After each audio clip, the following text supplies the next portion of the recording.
meeting of the Calimesa City Council to order at 6 p.m. Thank you for being here. We will begin with a roll call, please. Councilmember Cundiff. Here. Councilmember Garcia. Here. Councilmember Molina. Councilmember Molina will be out ill today, so excuse her. Mayor Pro Tem Manley. Here. Mayor Cervantes. Here. And for the record, we have our city manager present. We have assistant city attorney here, Reed. Thank you for being here. We have our finance director is not here. Our city clerk is present. Community development director is here. Public works maintenance superintendent, Tony, thank you for being here. City engineer Thornton here. Interim fire chief Lindley. And our sheriff Captain Escobar. Thank you for being here, everybody. We have the honor of our community development director is going to lead us in the pledge today.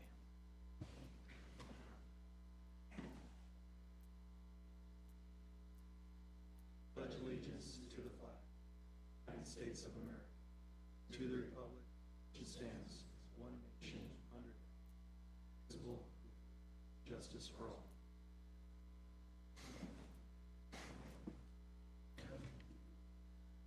This time, I just want to remind the public, if you'd like to make communication, you have the opportunity to do so. You can do so by filling out a public speaker slip and handing it to our city clerk here. You could speak about anything, not just items that are on the agenda, anything in the council's subject matter jurisdiction. Members of the public, however, can only have up to 3 minutes to speak, and please respect that time constraint. We do have a new capability via Zoom and technology now for those watching.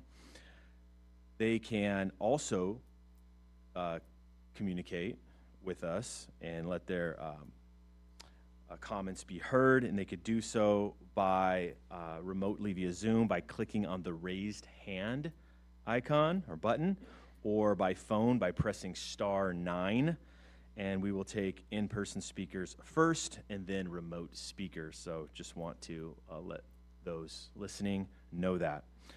3 minutes, though, time limit for those in person and remotely. Okay, so at this point, we need to approve the agenda, consent calendar, and waive the full reading of ordinances. Staff, are there any changes to the agenda, modifications, anything that needs to be noted? We do have one speaker for public comment. Okay, we do. We do that first. All right. At this point, So Elizabeth Avila. okay. Elizabeth Avila. I didn't see the slip here, so I should have asked. Sorry about that.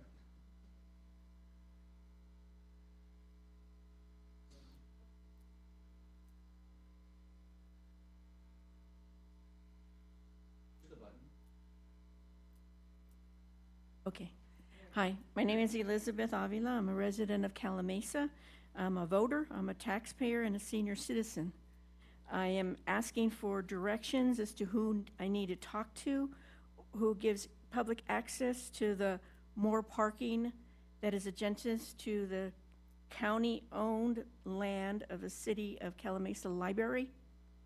I'm told that the empty lot is owned by the city, and the chains that need to be, well, we need access to have the public come in, especially during times like these, when we're told by media of all kinds, whether it's newspaper or TV or whatnot, that cooling centers are to be for the malls, the libraries, and senior centers. But when you have a library that's already full because of activities of their own, and no parking access, it makes no sense. There's somebody who has the say-so in dropping those chains. They were done that way on the day that it was opened.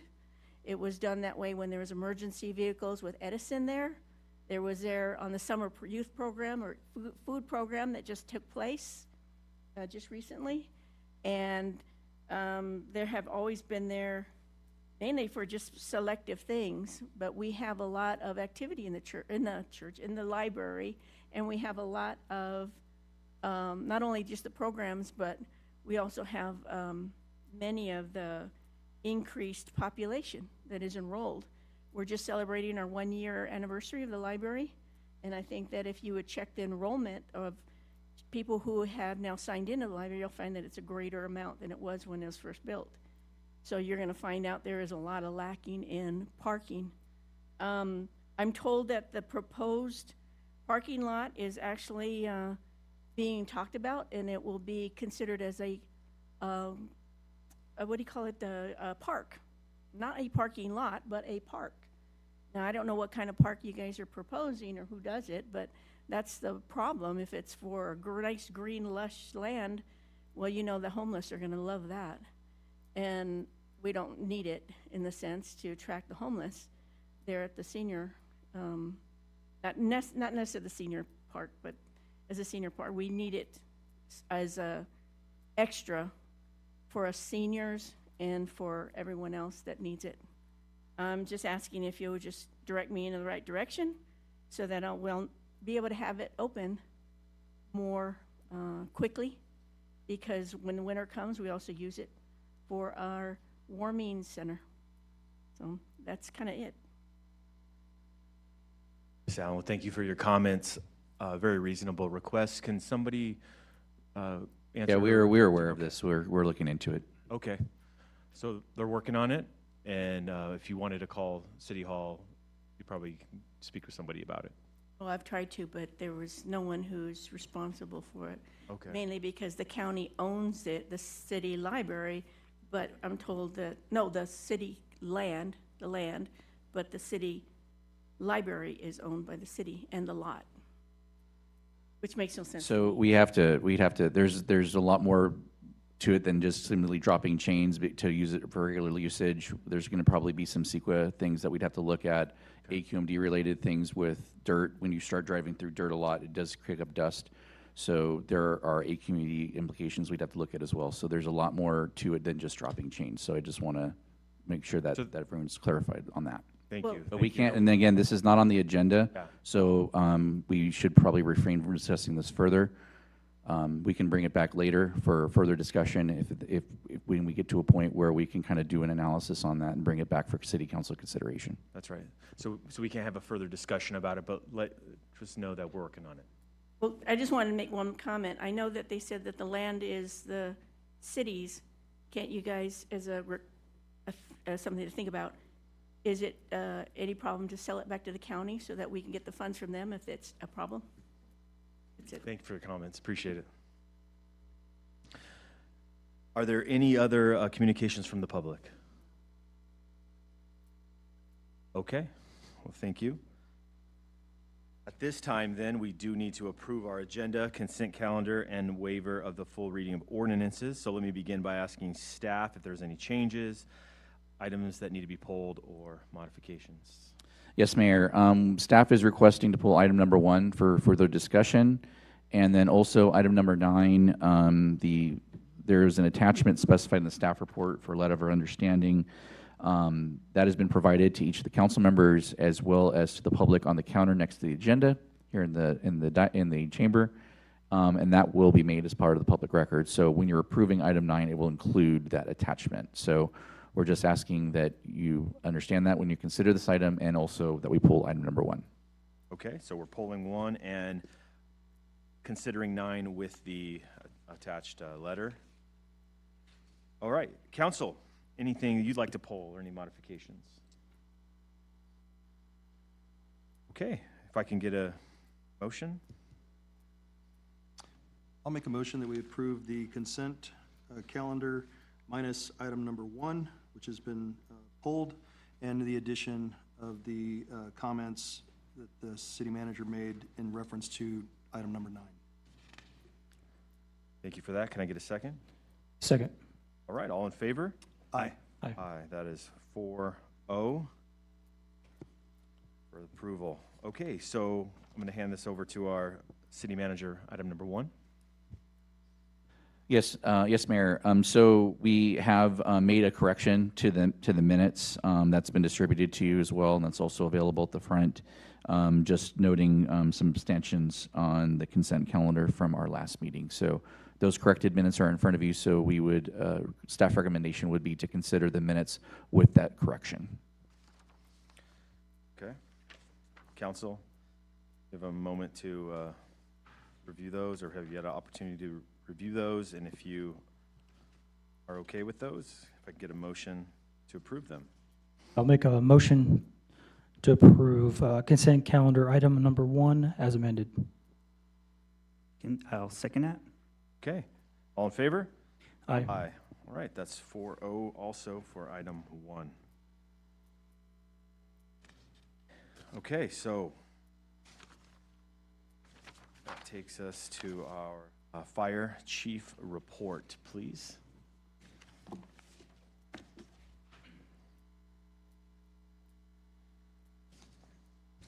Good evening, Mayor, Council, staff, and public. Paul Lindley, Interim Fire Chief, Calimesa Fire.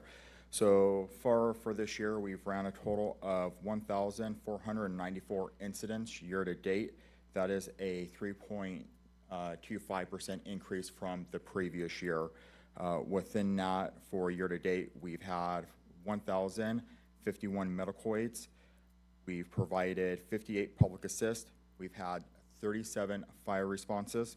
We've provided 306 auto aid or mutual aid responses to our neighbors in Yucaipa and Riverside County, and we've received 74 responses from them in return. We have an average response time of 6 minutes and 55 seconds. I would like to note the work that our firefighter paramedics are doing at this time. We've had multiple full arrests that have occurred within our area and Yucaipa's area, and the significant amount of ROS, return of spontaneous combustion, has been remarkable of them getting patients to the hospital with a heartbeat. So that is great work. We also just returned from a pre-position strike team for water tender 1, and we're also potentially going to be supporting a regional strike team with the brush patrol going up to Washington to assist with those fires. So with that, I thank the council for the time. I'm available for any questions you may have. Any questions for Fire Chief? No, just a comment, just thank you and your staff, especially those medics that are putting in that great work, to get those people the help that they need, so thank you. Thank you, sir. Thank you, council. Thank you for that report. Now we have our Sheriff Captain's report, please.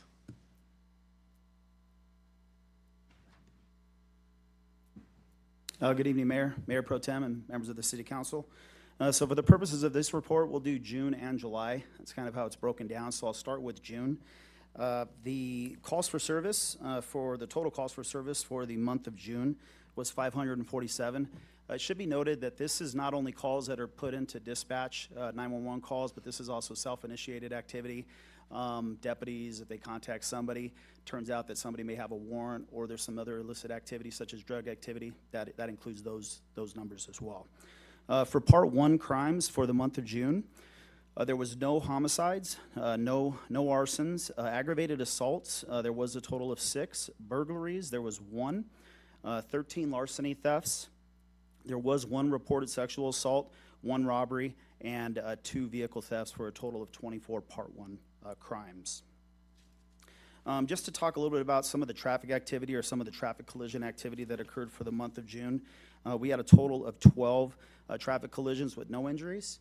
We had 3 traffic collisions with injuries, and then there was a total of 6 hit and runs with no injuries for a total of 21 traffic collisions for the month of June. Just to talk about some significant activity that occurred in June. On Tuesday, June 2nd, 2026, deputies received an alert from the flock safety camera located near Calimesa and Sandalwood regarding a stolen vehicle. Deputies located the unoccupied vehicle, initially didn't locate the suspect, but then later on, through investigation and other investigative means, they were able to locate that suspect and actually take that person into custody and book him into jail. Just another little towards the end of the month, on Tuesday, June 23rd, deputies did respond to the 400 block of Sandalwood Drive in Calimesa here, reference a subject brandishing a knife and attempting to assault the subject. During deputies' arrival, they actually contacted that suspect, put handcuffs on him, and he was ultimately arrested after further investigation and sent to county jail. There was some, so County Line Road and 7th Place, there was some contacts. related to some other folks with some outstanding warrants, specifically related to some of the transient population that cuts through. So there were a few arrests within that area, and those individuals were ultimately arrested and booked into county jail for their warrants. Moving on to July, there was a total of 554 calls for service for July. Part ones, there was no homicides, no arsons. There was 1 aggravated assault. There was 2 burglaries, 19 larceny thefts, and no sexual assaults were reported, no robberies, and there were no vehicle thefts. So a total of 22 Part 1 crimes for the month of July. As far as collisions or traffic collision activity, there was a total of 8 traffic collisions with no injuries. There was 3 with injury, traffic collisions with injury. There were no fatalities, and 1 hit and run with no injury, and then there was 1 hit and run with injury during the month of July, for a total of 13 traffic collisions. Some of the notable activity that was reported or that we had in July. On July 7th, 2026, deputies responded to the area of Cherry Valley and Palmer Avenue, or Cherry Valley Boulevard. Referenced a slumped over subject in his vehicle. They ended up contacting him, and he was determined to be under the influence. We did have a couple of these incidents as far as DUI-related incidents within the month of July. Another one on July 8th, deputies responded to the 35,000 block of Singleton Road, where there was a report of a suspicious person in that area. They contacted that individual who was intoxicated. He was ultimately arrested and booked into Smith Correctional Facility. And then lastly, on Sunday, July 12th, 2026, deputies conducted some proactive patrol in the area of Cherry Valley and Roberts Street in Calimesa, contacted a subject who had an outstanding warrant, and the subject was ultimately placed under arrest and transported and booked in. So there was some activity. I mean, obviously the summer months start to pick up a little bit, especially with people coming out, especially in the evening time. But with that, I would be more than happy to take any questions that you may have. Thank you. Thank you for that very thorough report. Any questions, Captain? Thank you. Thank you. Appreciate it.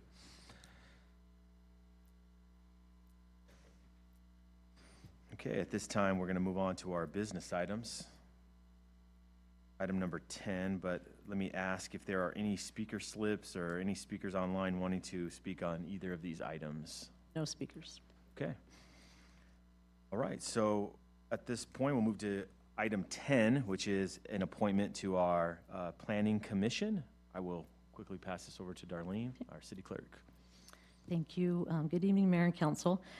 This item serves to make an appointment to the Planning Commission to fill an unexpired term left by the resignation of Planning Commissioner John Keith. Mr. Keith was appointed to the commission by Mayor Cervantes, and therefore the appointment this evening will be made by Mayor Cervantes to fill this unexpired term that will end December of 2026. Mayor Cervantes wishes to fill the unexpired term and has informed staff of his intent to appoint Christine Van Heining to fill the Planning Commission vacancy. A citizen service application was submitted and included in the packet for Christine, who previously served as a member of the Planning Commission until December 2025 when her term expired. Staff is respectfully requesting that Mayor Cervantes make his appointment and that the City Council vote to ratify his appointment with the adoption of Resolution 2026-45. And I will note that the resolution that was in the packet had an incorrect date. It said December of 2028, but that is a typo and should have been written as December 2026. So that concludes my report. I'm happy to answer any questions. Thank you for that. I want to first say a special thank you to Commissioner John Keith for his many years of service on the Planning Commission. You did a tremendous job in your time there, and we appreciate your service. Thank you so much. We are fortunate to have a replacement for Mr. Keith's seat and a very competent individual, Christine Van Heining, welcoming her back to the Planning Commission. So I was excited to hear of her interest in this commission and her willingness to serve again, because I know she could hit the ground running and just be a valuable part of the team again. And so very happy to have you back. And so at this point, we do need the recommendation first and then the oath? Okay. So I'll make a recommendation that the City Council, City Council appoint one member to the Planning Commission to fill an unexpired term that The city council ratify the appointment by a majority vote and adopt resolution number 2026-45, providing for an appointment made, and that appointment is of Mrs. Christine Van Heine. Can I get a Second. Okay, all in favor? Aye. Aye, that is 4-0 in favor. Okay, so now we've got to find this oath, and if you would please come forward and meet me at the podium. I know you gave me it, Darlene. It's here somewhere. Here we go.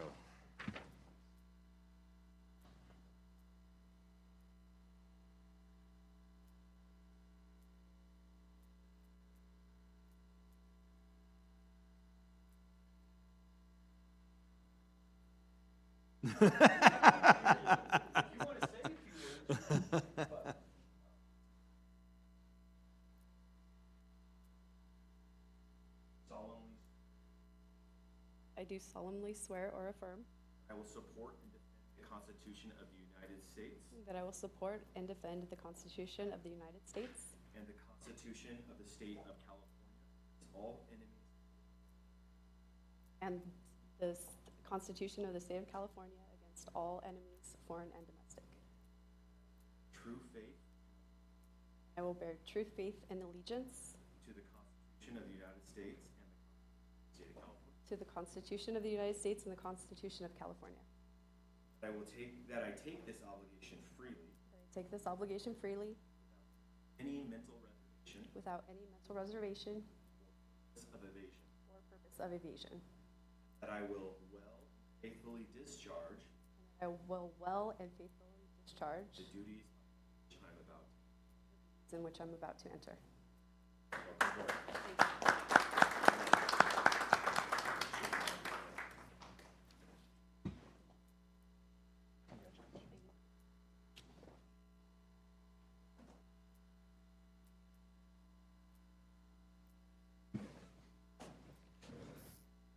Welcome back. Thank you.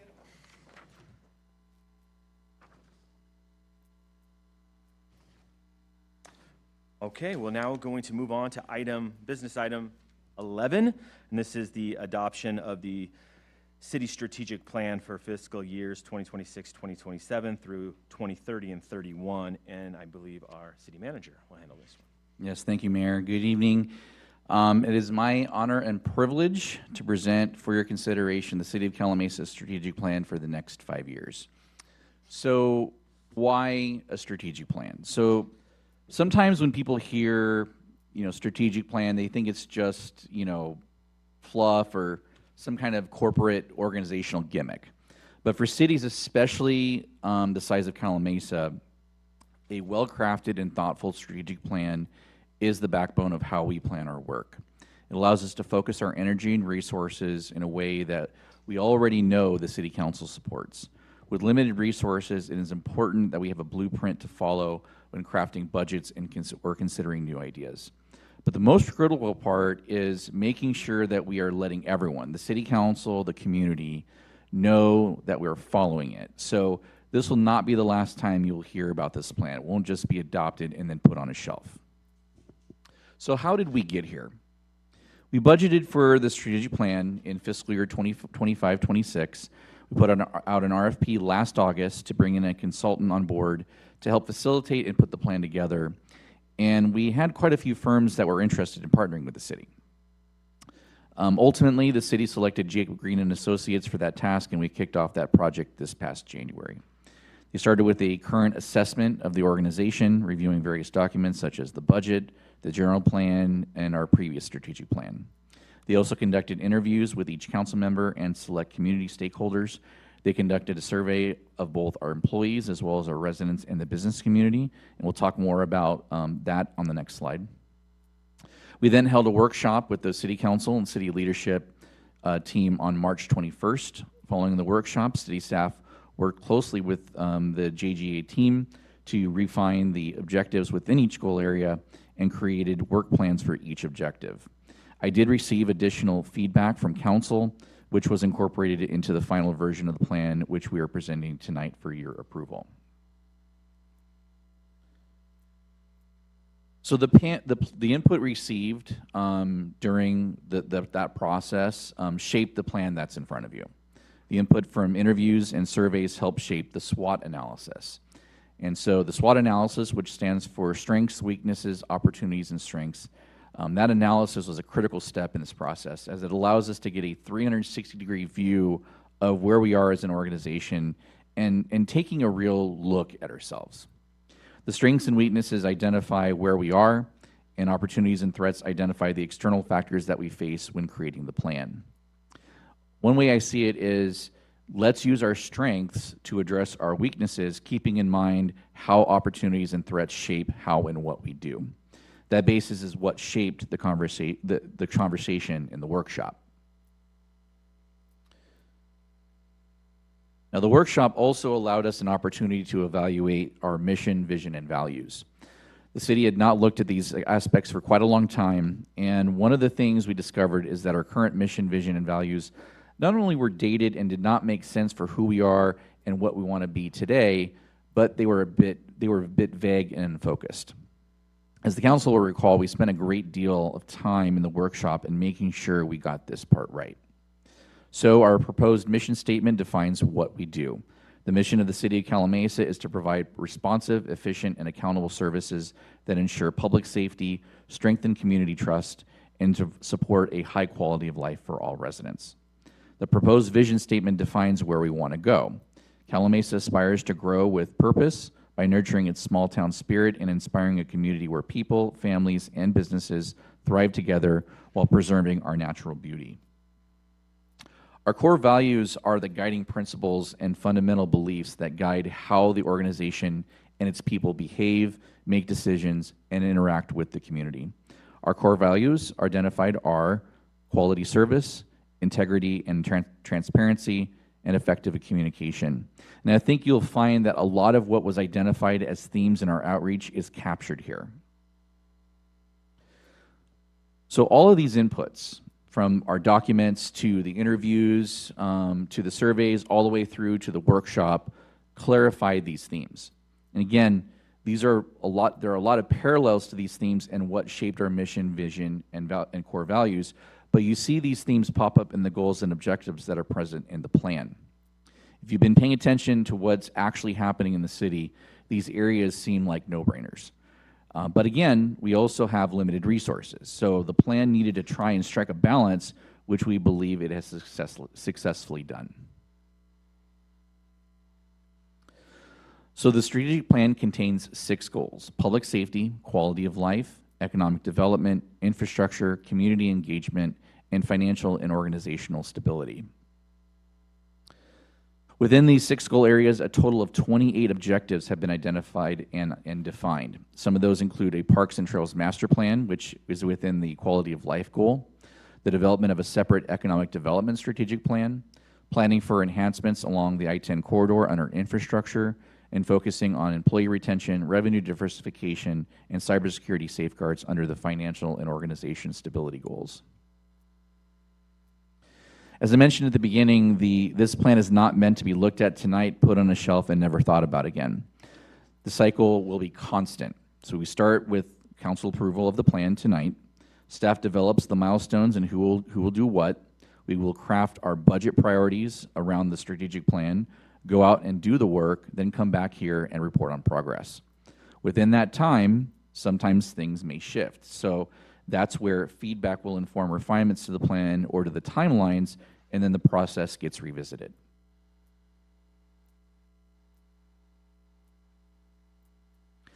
As the City Council is well aware, we run a very lean organization, so the addition of these goals to an already compacted workflow does create some challenges. Some of the goals and objectives identified will help unlock additional resources, which can then be used to accomplish other goals and objectives. Also keep in mind, some objectives do rely on the completion of previous objectives. All of these things were inputs to how this timeline came to be.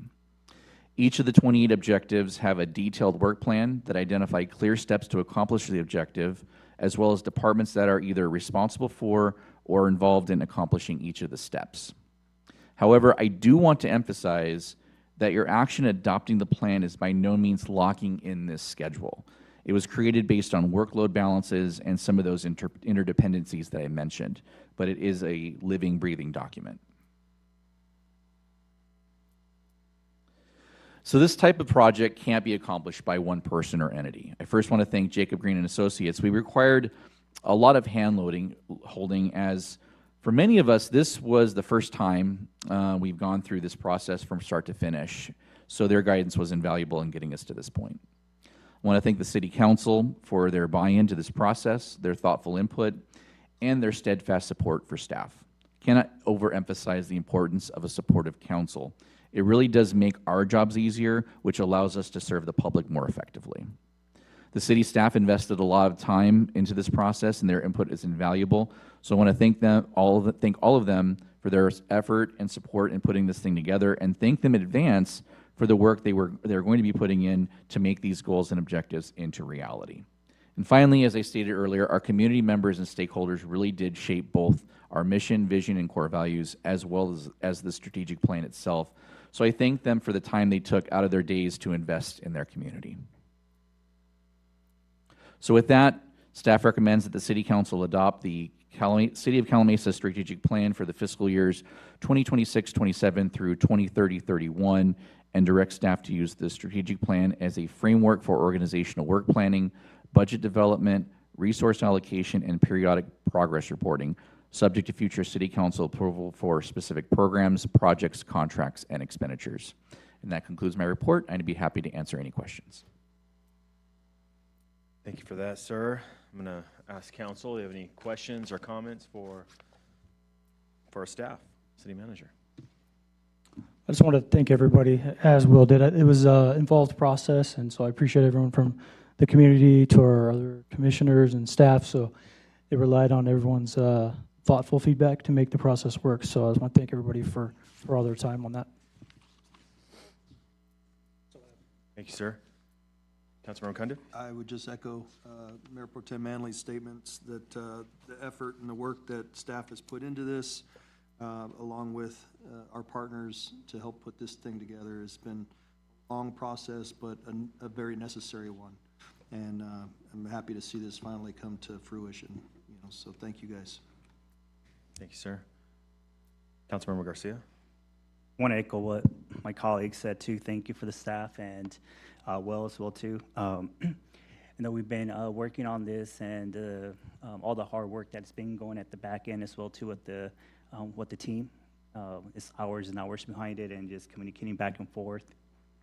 And I'm just excited to actually see this opening the doors for our city and for our communities as well, especially including our inclusion for our for everybody, for our kids, for our teens and our adults and our seniors, because we should be as one as a community. So I'm really excited and happy to see that in our future goals and our planning with it in our faces. So thank you guys, thank you all so much, and thank you team, every single individual of you guys for all the hard work that you guys input into this item. Thank you. Very good. Yeah, a lot of work went into this from a lot of different departments and a lot of people, and so thanks to everybody who had a hand in putting together this strategic plan. It is, I think, a very big improvement to some of the statements we had before, the mission statement, the vision statement. There's some clarity to that. The core values are clear, and something we can be proud of as a city and work toward. And so thanks to everybody. And look forward to some progress, some of those goals. I see if you want to make a public comment, you'll need to fill out a slip and hand it to our city clerk. It may be too late for that at this point. You can allow public comment, and she can actually fill out the form after making the public. If you want to come to the podium, and if you could. He asked if there's any questions. Well, does that include what I had just brought up about the library having the additional parking, since you are so concerned about us seniors? So I actually have been communicating with our Public Works superintendent, and so I'm going to have him, we will follow up with you on that. There's some things that him and I need to discuss in terms of what that might look like, and what options are to bring that parking back on a permanent basis, or maybe as an overflow type of thing. But I'm going to talk to him and we will be in contact with you on that. Okay, I'm just hoping that it's expedited since the heat wave and schools are now going to be opening up, and that creates even more. Right, and I do want to emphasize that I don't, maybe, this is maybe a question for Darlene. I don't think that is the county library an official cooling center? Is it listed on the websites? I think that, I know the senior center has been, let's see.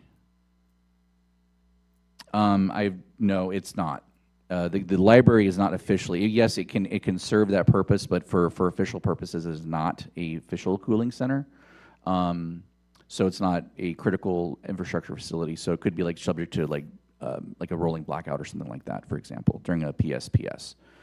Whereas here we do have emergency generators, and so we do have the capability to keep the power on even with a power outage. But I don't think the library does not have those same capabilities. Are you talking about an ordinance or something like that? No, well, the county would have to designate that, but that's something that's through the county of Riverside, because it's their facility. I've read it in the media. Yeah, we actually saw that, and that was actually incorrect. So sometimes they don't know. They're very good, but sometimes things get missed, unfortunately. I'm sorry about that. But yeah, if to the extent that it would need to be designated that, they'd probably have to do some upgrades, and the county would be responsible since it's their facility. They own it and they operate it. So hopefully that clarifies that. Okay. But your I'd just concerns are like well to- taken, so it's. I was actually gonna mention that during my city manager comments because I had been communicating with Kyle. So yeah. Good. And just a reminder, please fill out a speaker card for your time that you spoke just now. Thank you. Outstanding. So now we're going to move on to our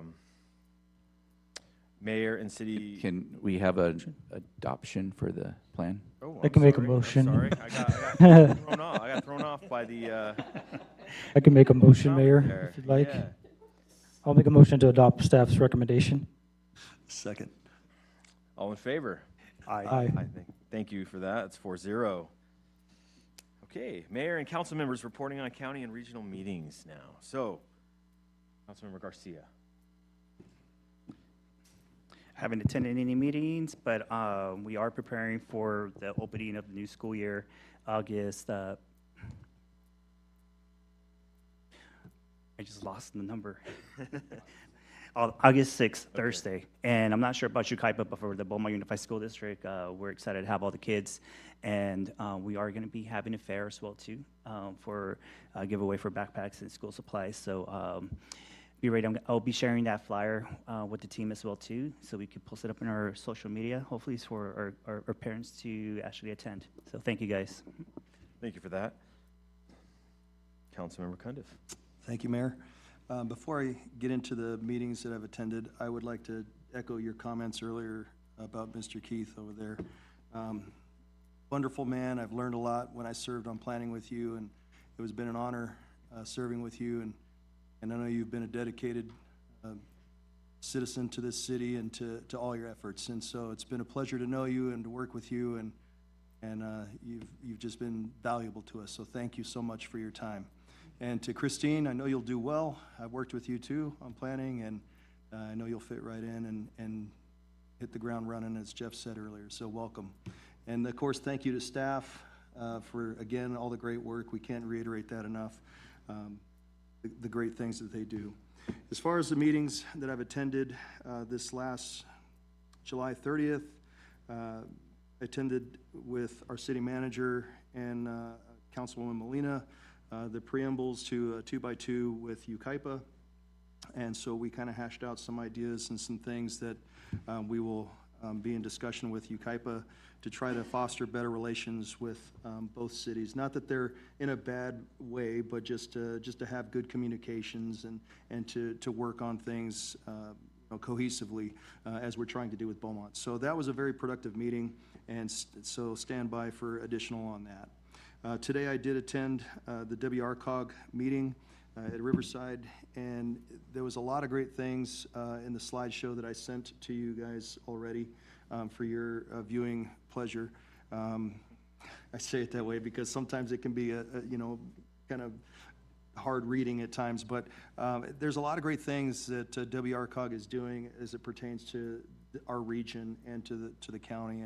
And we welcomed Mayor Jackie Casillas as our new chairwoman, Mayor of Corona, and she's a fantastic person to work with, and we look forward to great things this year. So besides the things that I had shared with you guys, they did put out this annual report, which kind of covers this last year's worth of information of things that WRCOG was involved in, which I'll be happy to leave up here for you guys to look at if you'd like.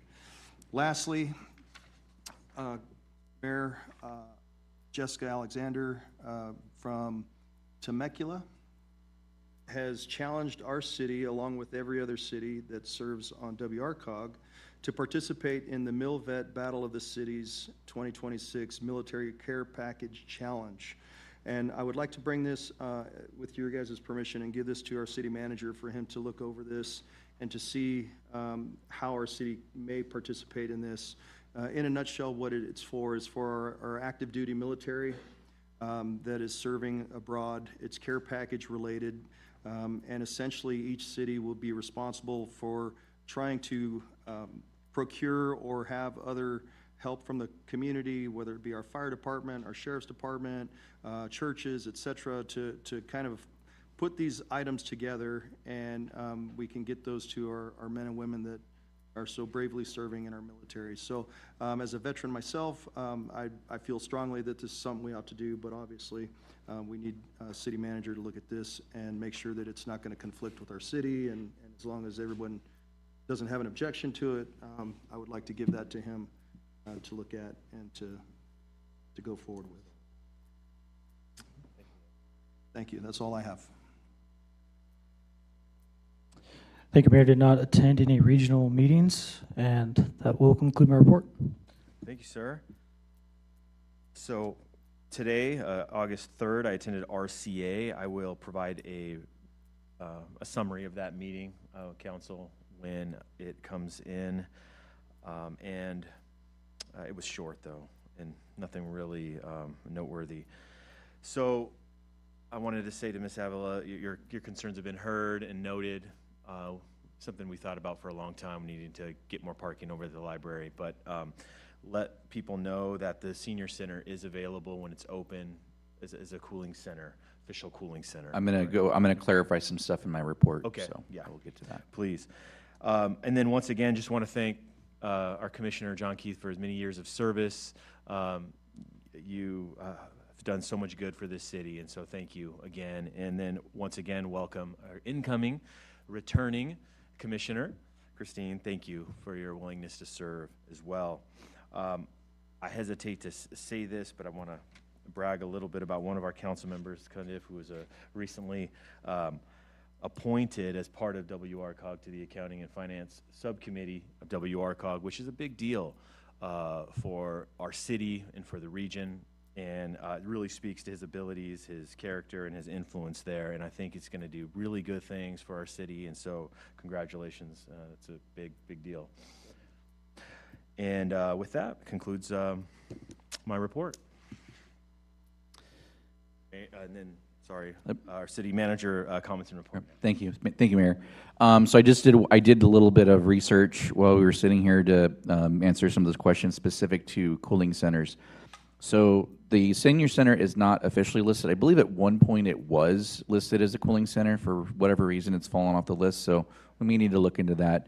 But I do want to point out that there's 3 cooling centers in Beaumont. Those are the Chatney Center, the Grange Cherry Valley Community Center, and the Women's Club Community Center. Those are all in Beaumont. And the city of Yucaipa also has 3. They are the Scherer Community Center, the Yucaipa Branch Library, and the Yucaipa Community Center. So those are all options that are available officially through the respective county websites, and staff will work with the county to clarify whether or not the Calimesa Senior Center or the Norton Young Love Senior Center should also be included in that list. So Thank you for that. just wanted to give you that information. That concludes the report. And one more thing, I did look up Yucaipa Calimesa School District. They also start this Thursday. So everyone's starting at the same time. Starting, man, And that will conclude my report. It's a Thank you. month too soon, if you ask me, but, you know. I used to, back in my day, right? Yeah, Exactly. it wasn't until after Labor Day, right? Yeah. Back in the day when I was young, not a kid anymore. All right, so with that, the city does have 2 closed session items. I will turn it over to our city attorney to make those announcements. Thank you, Mayor. Yes, the city attorney's office and staff recommends that the city council meet in closed session for the 2 items as follows. Conference with labor negotiators, Will Colball and Darlene Gerds regarding negotiations with the Calimesa Professional Firefighters Association, and conference with legal counsel regarding anticipated litigation due to significant exposure to litigation. So with that, that's the recommendation.